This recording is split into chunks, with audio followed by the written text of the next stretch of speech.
America और उसके सहयोगी देश यानी नेटो इस जंग में सीधे तौर पर तो शामिल नहीं हो रहे हैं, लेकिन अमेरिका ने रूस पर बेहद कड़ी पाबंदी लगाकर उसकी इकोनॉमी को तोड़ने का चक्रव्यूह रच दिया है। अमेरिका ने रूस की इकोनॉमी की रीढ़ यानी उसके कच्चे तेल पर पाबंदी लगाकर उसके रिकवर होने की संभावना को खत्म करने की कोशिश की है। लेकिन पुतिन ने इस चक्रव्यूह को तोड़ने के लिए एक ऐसा दांव चल दिया है जिसमें उनका साथ दे सकता है भारत। दरअसल अमेरिका की पाबंदी की काट खोजने के लिए पुतिन ने भारत सरकार को कच्चे तेल की खरीद पर 25 से 27% तक का डिस्काउंट देने का ऑफर दिया है, जिसे अगर भारत कबूल कर लेता है तो अमेरिका का ये चक्रव्यूह टूट सकता है। और अब समाचार एजेंसी रॉयटर की खबर के मुताबिक अमेरिका के दबाव के बावजूद भारत सरकार रूस के इस ऑफर को कबूलने का मन बना चुकी है। युद्ध के बीच पुतिन के साथ मोदी की इस जुगलबंदी पर अमेरिका गिद्ध की तरह निगाहें बनाए हुए है और उसकी कोशिश है कि भारत और रूस के बीच ये डील ना हो सके।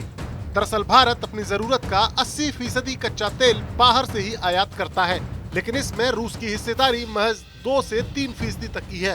एक अधिकारी का कहना है कि एक ऐसे वक्त में जब कच्चे तेल की कीमतें आसमान छू रही हैं, तब अगर रूसी तेल कंपनियां भारत को तेल की खरीद में भारी डिस्काउंट दे रही हैं तो भारत को इसे कबूलने में खुशी ही होगी।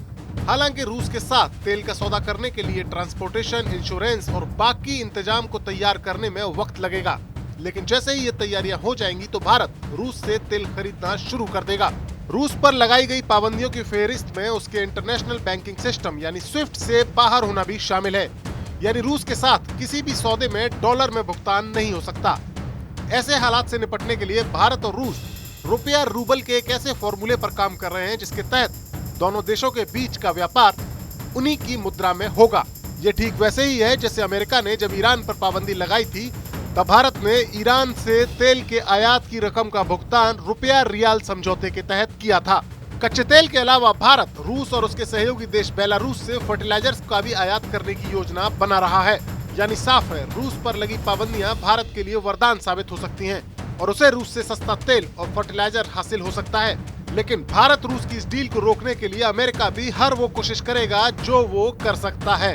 हालांकि रूस और यूक्रेन के बीच के युद्ध के इस पूरे वाकये में भारत सरकार ने अमेरिकी दबाव के बावजूद अभी तक यूक्रेन पर रूसी हमले की ना तो निंदा की है और न ही संयुक्त राष्ट्र संघ में रूस के खिलाफ मतदान किया है।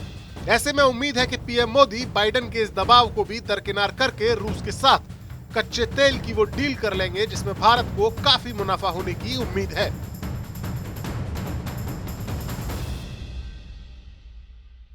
अड़ी सोमवार से शुक्रवार शाम 6 बजे सिर्फ TV9 भारतवर्ष पर।